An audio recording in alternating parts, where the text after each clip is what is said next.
Live every day as if it were the last, because before you know it, time goes past and life's just not that long.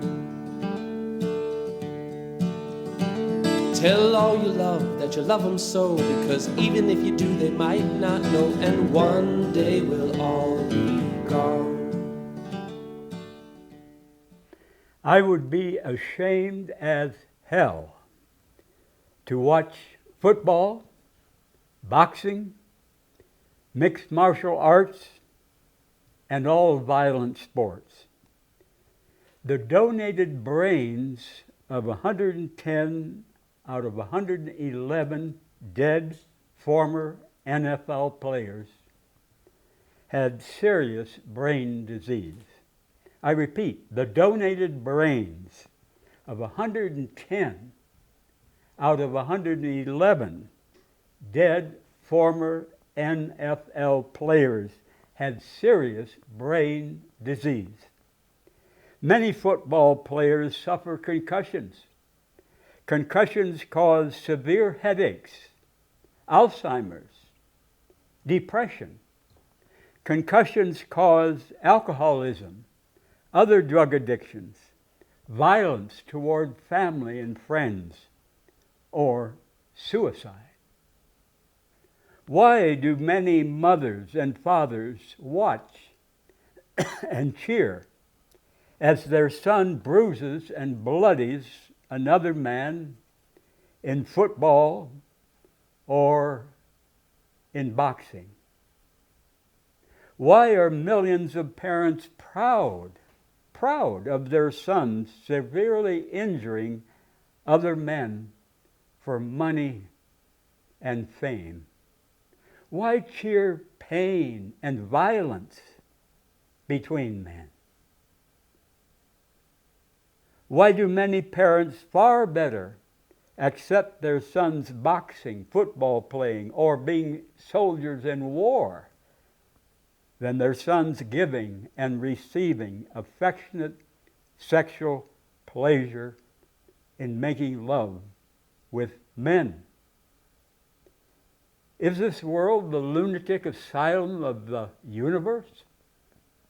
I celebrate my sex, my romance with certain men.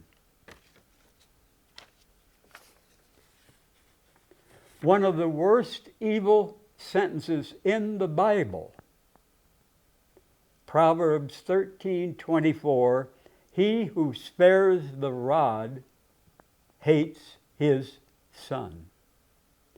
Using pain and violence on your children's precious bodies to make them live right and act right, evil insanity. Some of the worst evil advice ever written in the world about how to raise your children. Proverbs 13:24 says, he who spares the rod hates his son. Beating and bruising your children shows you as parents love your children? Crazy, evil advice.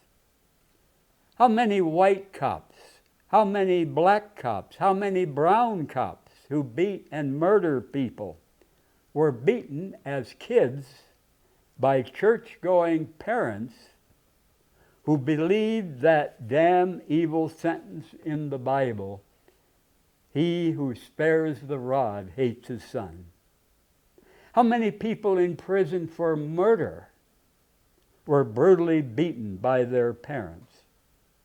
Was a hit-and-run driver who deliberately hit me 2 years ago beaten by his or her parents? How many alcoholics? How many wife beaters? How many heroin, cocaine, and meth addicts have scars on their bodies, horrific memories of parents beating them with hands, straps, yardsticks, belts, tree branches? How many kids learn to take the evil advice how many kids learn to take the evil abuse, showing no tears, no feelings. Why? In order not to give their father or mother the satisfaction of the kid showing pain. How many of those adults beaten as kids cannot show deep feelings of love and sorrow? Family and friends may think those adults are cold and do not feel, but we must not judge a book by its cover. These adults learned as kids to cover up, to bury their true feelings, while father or mother or some other adult beat them. Imagine if the Bible had said, the father and mother who give lots of strong, affectionate hugs to their sons and their daughters from birth to death love them. Plenty of warm, sincere hugs and touches lifelong. With much help, adults severely abused as kids can slowly heal. With much help, parents who beat their kids, many parents who had parents who beat them, can wake up and apologize to their adult children they abused as kids, and they can ask forgiveness from their adult children. We can change. For most of us, forgiveness is not a one-time thing. We need to forgive ourselves and others whenever the memory comes.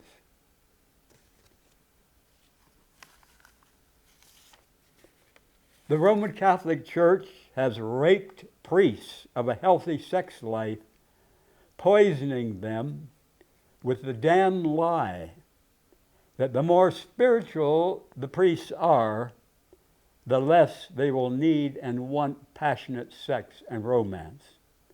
Bullshit. Crazy bullshit.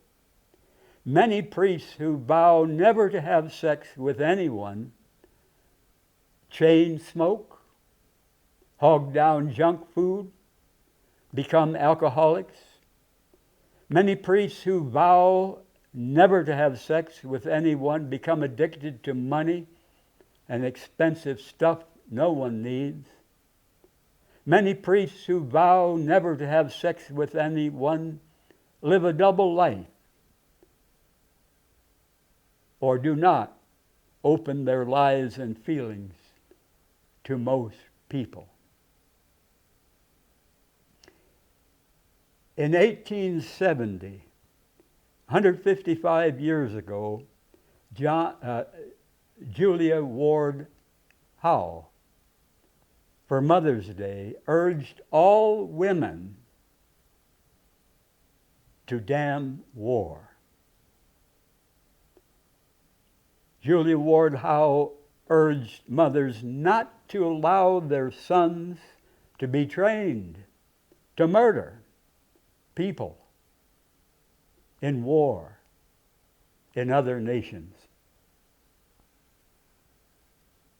Many children of alcoholics learn young to keep secret the hell at home.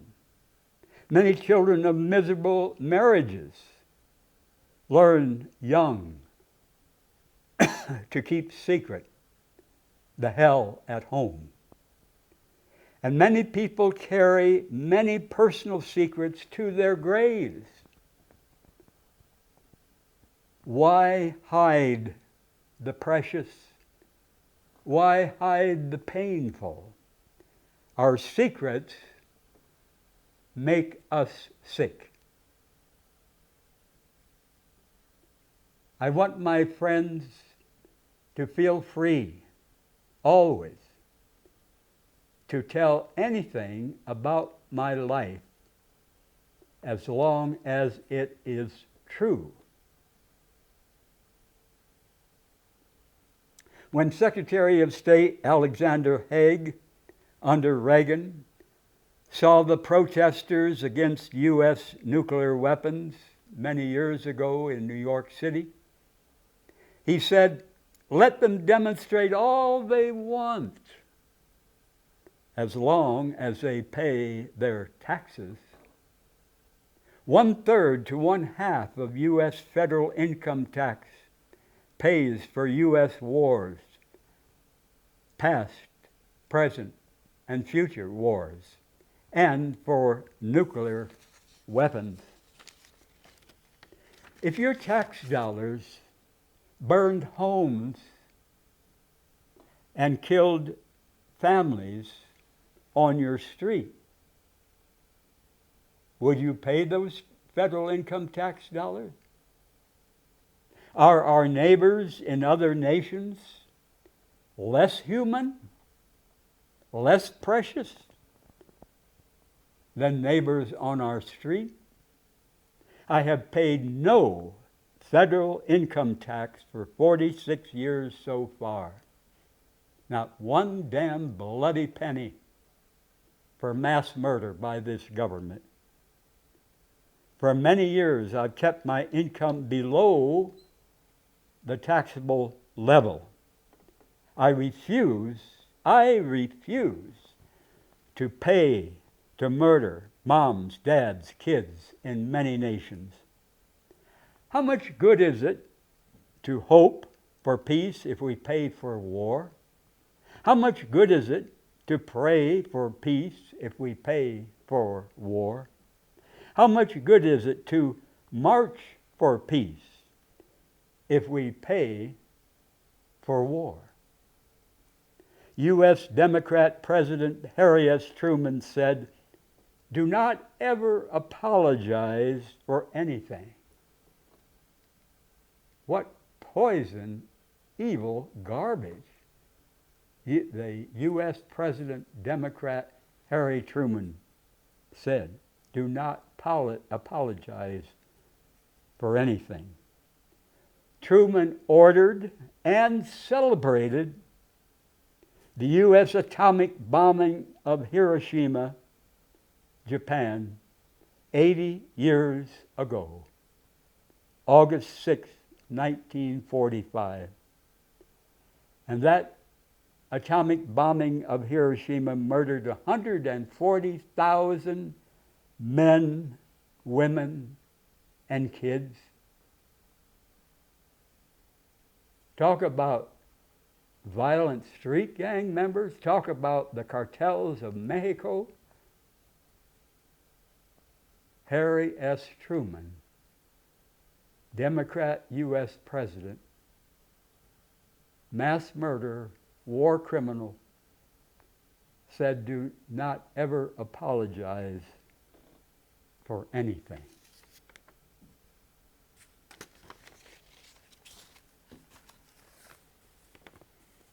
The U.S. government officially kidnapped 60,000 Native American children for 150 years, 1819 to 1969. The U.S. government stole these many thousands of Native American children from their tribes, from their families.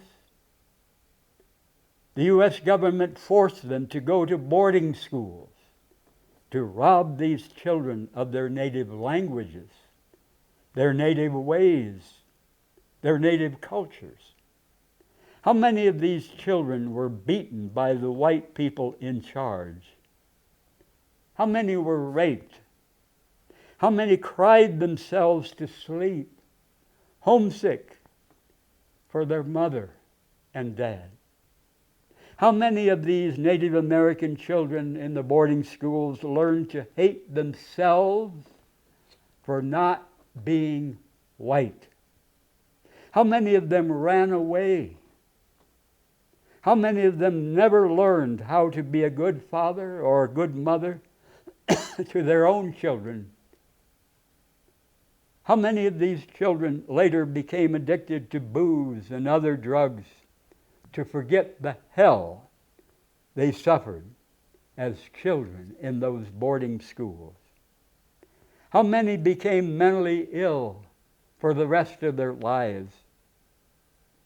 How many of these children, as they grew up, were duped, conned, baited, recruited by their oppressor, the U.S. government, to become U.S. soldiers, to murder native people in other nations?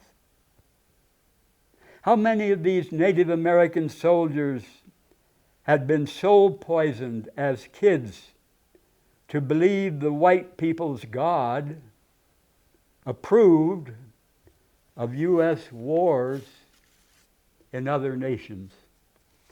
How many of these Native American soldiers came home in body bags? How many returned as alcoholics, wanting to forget forever the atrocities they committed to other human beings who were not white? Many years ago, a black preacher visited me here in Albuquerque. He was married to a woman, but he was desperate for sex with a man. I did not have sex with him. Most men, most white men, most black men, most brown men, I am not sexually attracted to. Some brown men, some black men, some white men, I am strongly sexually attracted to. I connected the black preacher to a close gay friend of mine, and they had sex. And one of the best kept secrets worldwide is the millions of bisexual and bi-curious men who love sex and romance with one or more women, but they also want sex with men. I remember my very attractive dear friend Eric. Eric sold at the flea market. He was surely hot and sexy to the max, shirt-free, wearing a hard hat like men in the music group YMCA. Eric had sex with many women, many men. He had several children by different women. I wonder if Eric knew how many children he fathered. I well understand he enjoyed sex, but how much better if he had always used birth control with women, unless he was ready, unless he was able, unless he was willing to be a good father to the child. Eric and I never had sex. Sadly, my friend Eric died some years ago from drugs.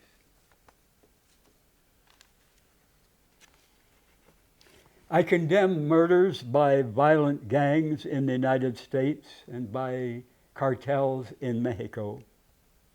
But the bloody, awful truth is that since October 7th, 2023, Presidents Biden and Trump, most of Congress, every U.S. federal income taxpayer are responsible for the murders of over 63,000 Palestinian kids, women, men in Gaza. Far more victims of the U.S. in Gaza than people in the United States killed by violent gangs here since October 7th, 2023. I've called our senators Heinrich and Lujan and our Congresswoman Stansberry many times in Albuquerque and in Washington, D.C. to oppose, to strongly oppose U.S. support for Israel's evil genocide in Gaza. As I said, I have paid no U.S. federal income tax for U.S. wars for 46 years so far. U.S.-backed Israel has murdered about 200 medical workers and 220 journalists in Gaza.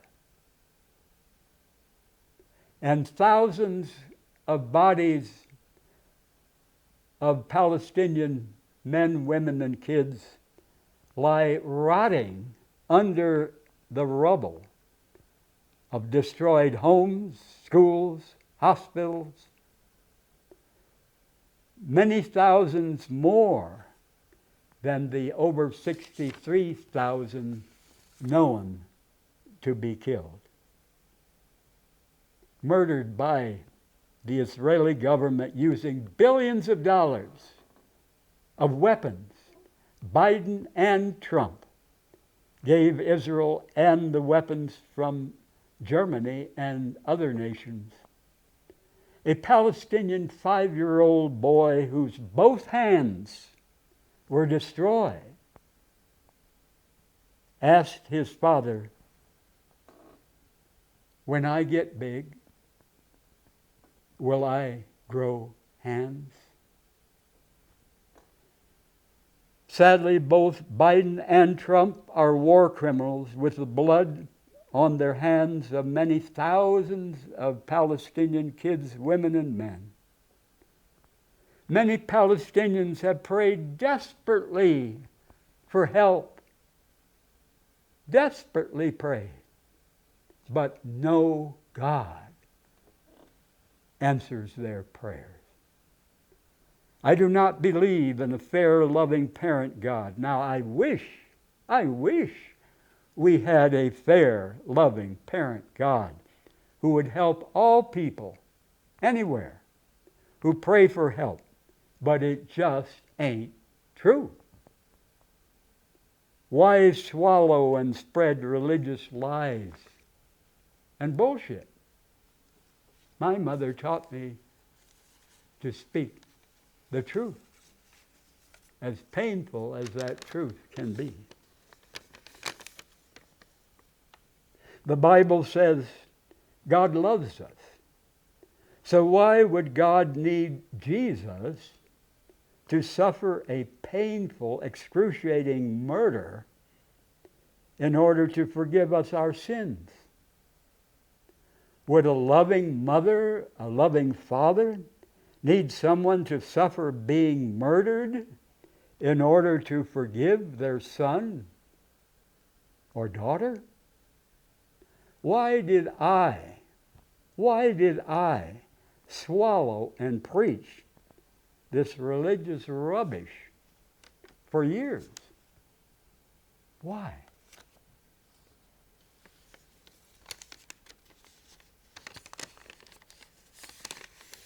Our genitals are not obscene. Naked bodies making love are not obscene. War is obscene. Racism is obscene. Rape is obscene. Paying tax for war is obscene. Revenge is obscene. Greed for all kinds of crap no one needs is obscene. Boxing is obscene. Grudges are obscene. Naked bodies making love are not obscene. But because of the sexually uptight society we live in, I aim to be wise, to be totally naked and to make love where I do not risk getting arrested or freaking people out.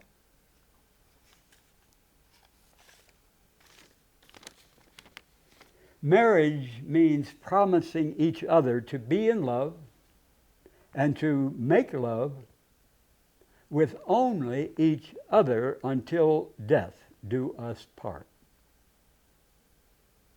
I have many questions for a man and a woman, or two women, or two men wanting to marry. These questions. Do you both want kids? How many? If one of you does not want kids, what then? Do you agree on how to raise kids? How differently were you each raised by your parents? Are you opposed to hitting and cursing and shaming kids? Are you both religious? Same religion? If one of you is not religious, will you raise your kids in religion? If different religions, how will you decide which religion for your kids? Do you both know and feel loved by the other's family? When you wrong each other, do you apologize? Do you forgive? Do you hold grudges? Many couples fight like crazy over money. Does one of you enjoy living simply? Does the other want to buy crap no one needs? If so, how about separate money accounts? Do you want to live in a small place or in a mansion? In a low-income community with people of all colors? Or in a high-income, mostly white community? Does one of you need and want much more peace and quiet with less television, radio, music? Stay up late or get up early? Many visits from friends? A very neat, always picture-perfect house, or a house that feels relaxed and lived in? Does one of you eat only healthy plant foods? Does the other mostly eat junk? Do you drink booze? Use illegal drugs? I have these many questions for a man and a woman, or two women, or two men wanting to marry. Are you truthful with each other? Do you lie about anything? Are you open and honest about your past? Is there anything about yourself you're afraid to tell your partner? Anything about your partner's beliefs, feelings, and past you are afraid to ask? Do you both enjoy warmly hugging when alone and in public? Are you emotionally constipated in showing your true feelings? Do you both have long-time close friends? Are either of you very insecure and jealous? Do you welcome personal questions? Are you committed to live fairly in our world family of 8 billion sisters and brothers? Or are you addicted to the American dream, which is a nightmare disaster for the world's hungry and homeless millions, and a nightmare disaster for all life on earth? Are you strongly sexually attracted to each other? If sex is not important for you both now, what if someday that changes for one of you? If passionate sex is very important for you, how often? Do you tell each other what turns you on and what turns you off when making love? My close friend Tom, a preacher, married a woman, and years later, he realized his strong attraction to certain men. He and his wife stayed together until he died, but she never fully accepted his sex with a man. My friend Beverly knew before she married Frank his attraction for men, and that was much better for both Beverly and Frank. For Beverly to know in advance that Frank was attracted to men before they got married. But of course, my preacher friend Tom didn't realize his strong attraction for men until after he got married. If you see or meet someone you feel sexually attracted to, do you feel free to tell your spouse? Are you more attracted to some other persons than your spouse? Do you both enjoy cuddling together, naked, sober, no booze? Can you both argue vigorously and still feel deeply connected? Are you turning off much of yourself to stay with the other person? If you're starving romantically, are you turning to booze, gambling, hogging down junk food, fighting over stupid stuff, or becoming a workaholic? Are you free from all shame and all guilt about being naked and your sex together? Are you changing how and how much you travel, how much you consume, pollute, to slow the climate crisis catastrophe? Are you nearly the same on politics, or are you very different? On racism, white supremacy, justice, police brutality, U.S. wars, do you feel largely the same or very different? Do you prefer to sleep in the same bed or in separate beds? Before making a solemn vow to being romantic only with each other until one of you dies, try living together for 6 months or a year to see how your relationship works. How do you talk about your past girlfriends or boyfriends? And if someday you both divorce, do you refuse to blame it all on the other as a devil? Do you want a peaceful or a bitter divorce if that day ever comes?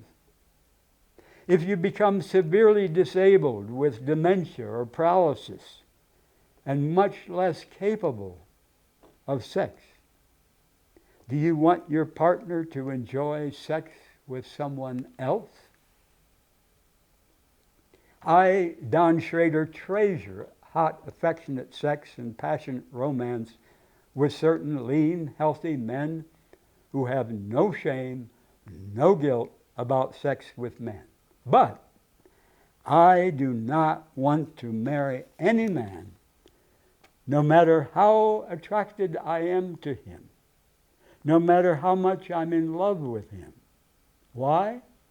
Because I can be openly and deeply in love with several men at the same time. So if I promised, if I pledged, if I vowed to have sex with only one man until he or I die, I would feel trapped. I would feel caged. I would feel suffocating in marriage to one man. I refuse to make this promise. I would soon regret. I aim to tell the truth, not to make foolish promises that I would want to break. Al Bostelman was a soldier. He became an activist against war, an activist for peace. And he said, what military training does to human beings is nurture the will to kill. It's done by a process that systematically depersonalizes individual recruits, shaving heads, issuing identical uniforms, waking trainees at 2 a.m. to scrub the floor with a toothbrush, are designed to turn a recruit into a soldier who will operate on the basis of unquestioning obedience to military supervisors and kill on command. Soldiers are in a chain of command, a chain of fear, in which they have to do what those above say, or they will be hurt, and they will be hurt badly. Bayonet training sergeants were men who had a haunted look about them. They would scream at us, "Kill, kill," and we would scream back, "Kill, kill."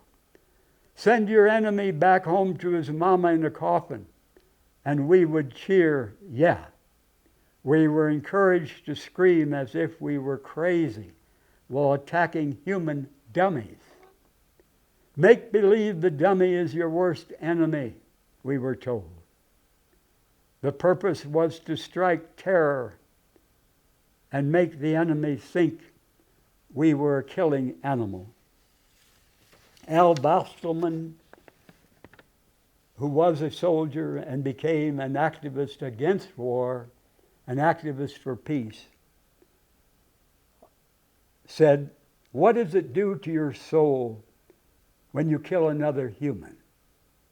A World War II veteran who was a sharpshooter back in the 1950s told how he had daily nightmares, remembering the faces of young German soldiers he saw in the crosshair telescopic scope just before he exploded their faces and heads. He could not get rid of those images. Daily nightmares of the men he had killed. A Congressional Medal of Honor recipient told his son that if he ever got into battle, to allow himself to be killed rather than live the hell of the memory of killing another human being. I say war is the worst of all crimes.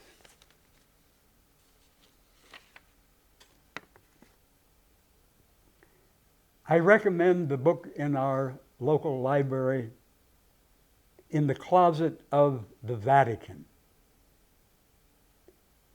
The book's author is openly gay, a Frenchman, Frederic Martel.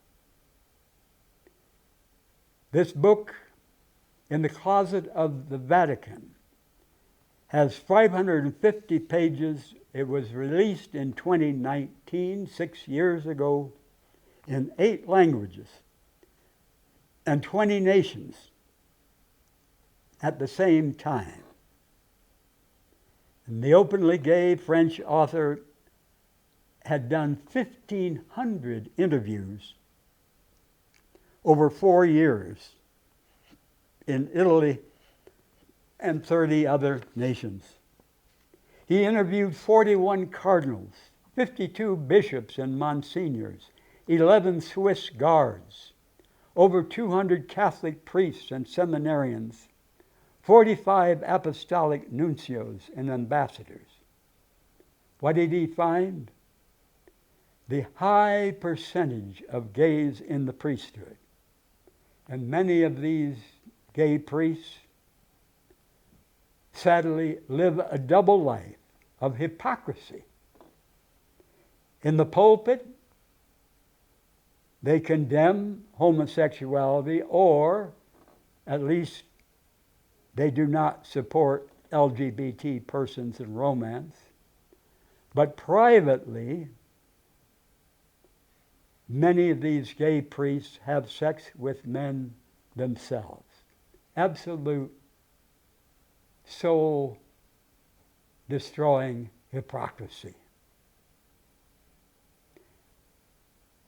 The openly gay French author also speaks about the obscene luxury of many Roman Catholic Church big shots, so contradictory to the alleged life of Jesus, who was born poor, lived poor, died poor. Check out the book in our library, In the Closet of the Vatican.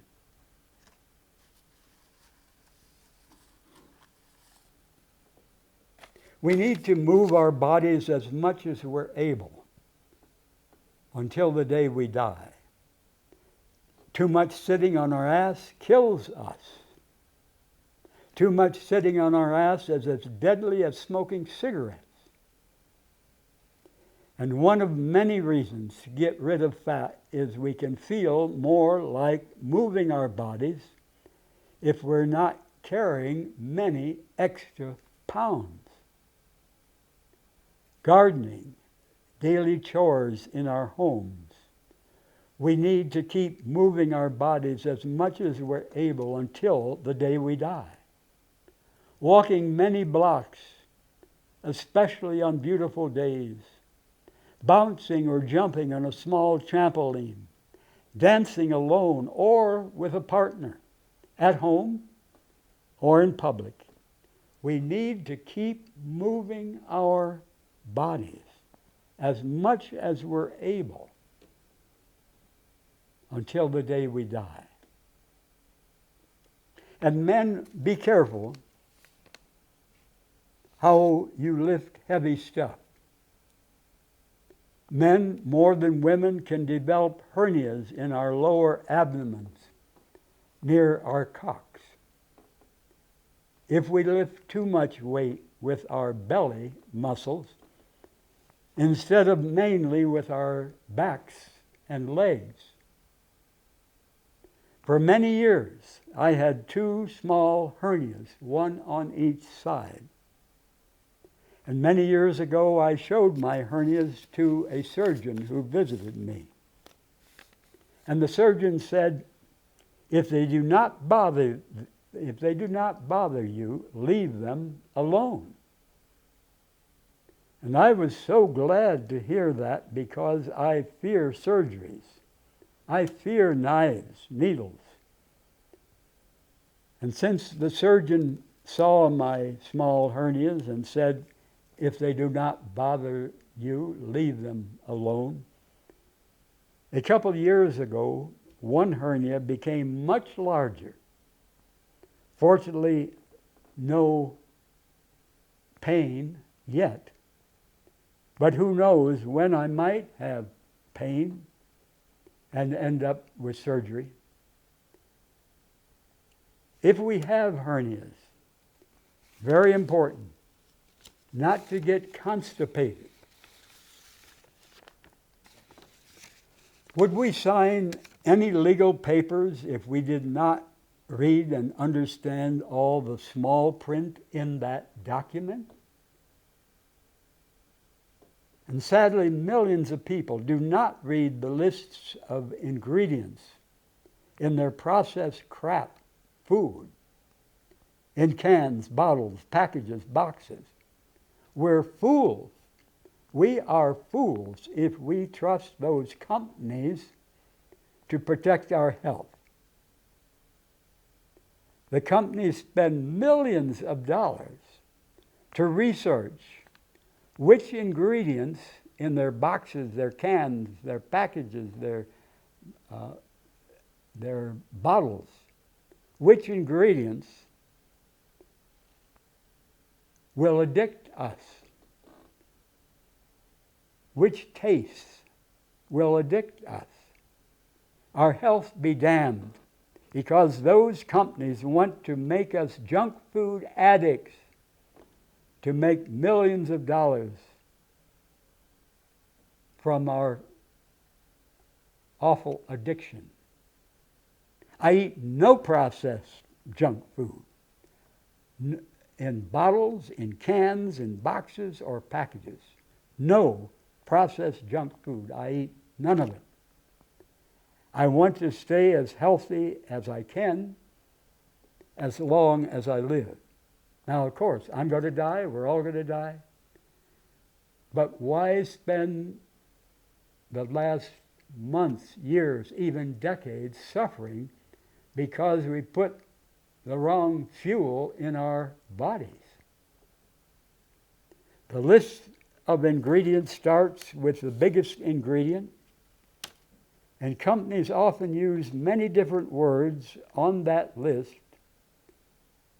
for the slow poison sugar to deceive us, so we don't realize how much sugar we're actually putting in our bodies.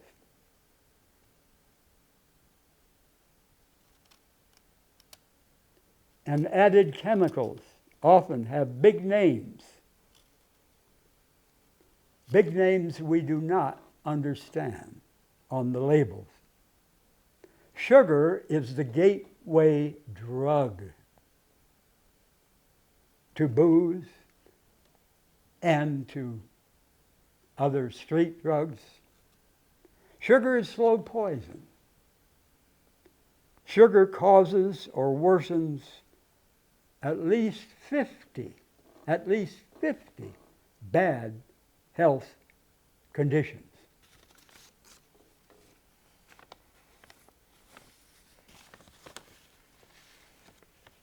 If you're just coming out as a gay or bisexual or trans or non-binary person, do you know any straight friend, male or female, you're quite sure will accept your being gay or bisexual or trans or non-binary?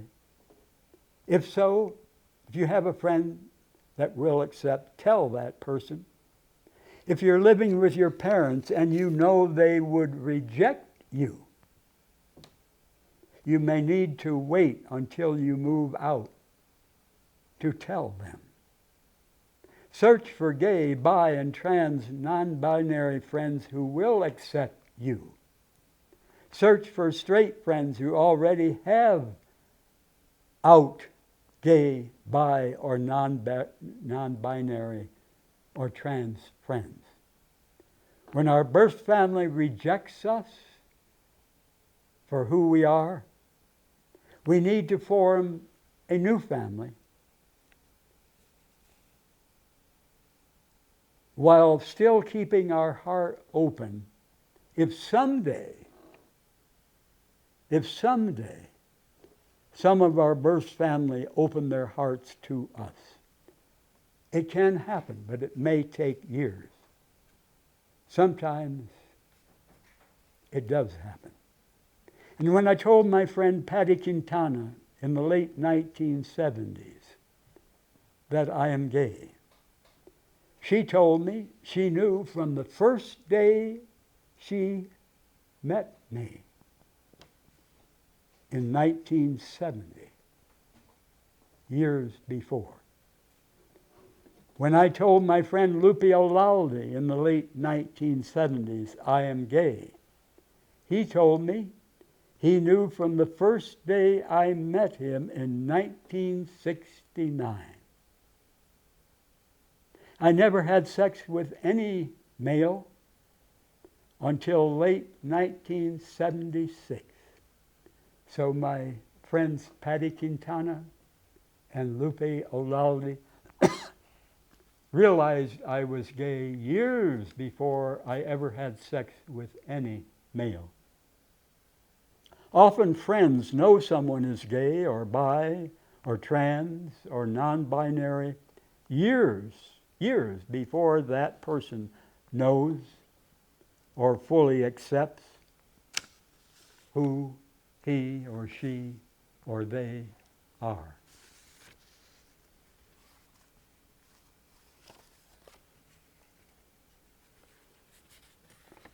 I do not believe in God and the judgment day, but if you do, just imagine twin brothers Joe and Jim, both hellraisers as teenagers. And when Joe was 25, he changed. He stopped causing people trouble. He became a sincere Christian. But Jim, the twin brother, was killed in a car crash when he was 21. And Jim was still causing hell. He had not changed.